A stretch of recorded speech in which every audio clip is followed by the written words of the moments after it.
undang-undang itu kan mengharuskan kenaikan pajak itu dilakukan tiap 3 tahun sekali.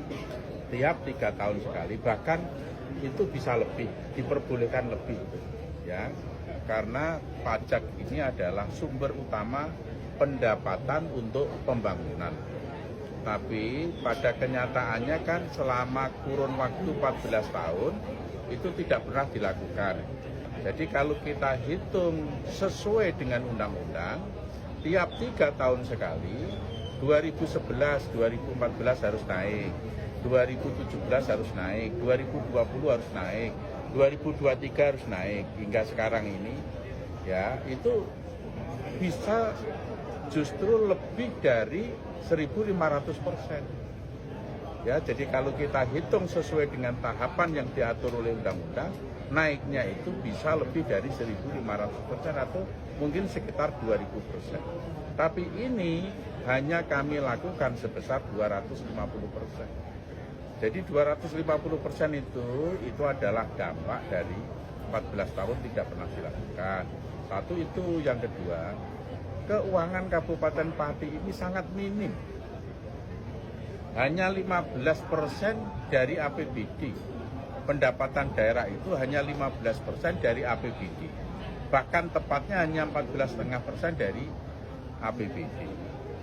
Kalau itu di bawah 25%, pembangunan pasti itu sangat berat. Apalagi ini hanya sekitar 15% dari APBD.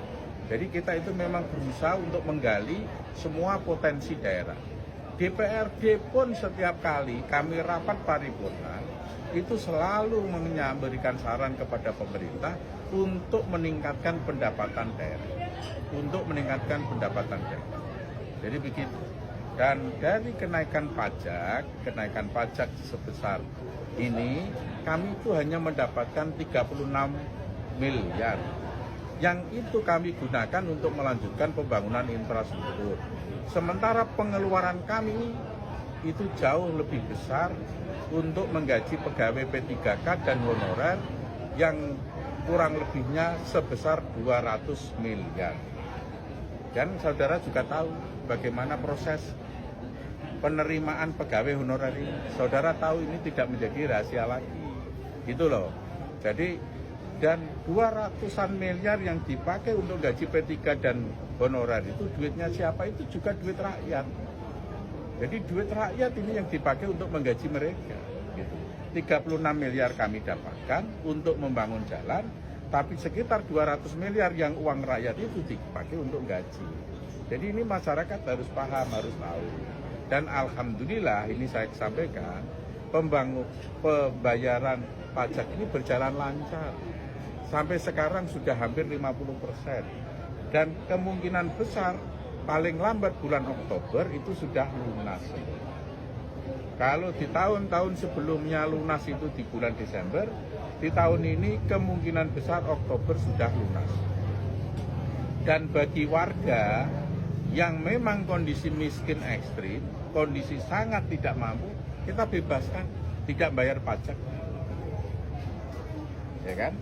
Itu maka saya menghimbau kepada seluruh masyarakat Kabupaten Pati, setiap elemen tolong dijaga ini.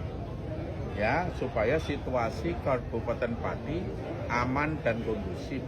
Kalau tidak aman, tidak kondusif, investor itu juga males. Juga tidak mau investasi di Kabupaten Pati. Kan dia juga merugikan masyarakat. Karena masyarakat butuh lapangan pekerjaan.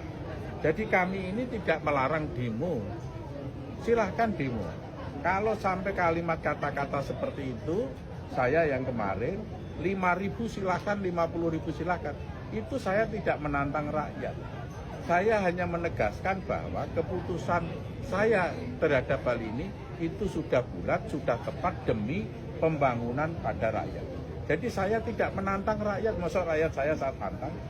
Jadi itu hanya keputusan, bahwa ini keputusan yang tepat. Kalau mau demo silakan, mau penggalangan dana silakan. Tapi yang kemarin ditertibkan itu karena besok itu akan prosesi kirap, boyongan, dan dia berada satu tempat yang mengganggu itu, gitu loh. Dan dari pihak pemerintah, Satpol PP tidak melakukan anarkis, tidak melakukan kekerasan sama sekali. Kata-kata yang kasar saja tidak, gitu ya.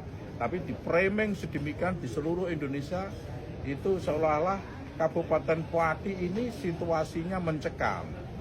Kan sangat sayang, kasihan rakyat Kabupaten Pati. Investor akhirnya menjadi berpikir ulang untuk masuk di sini.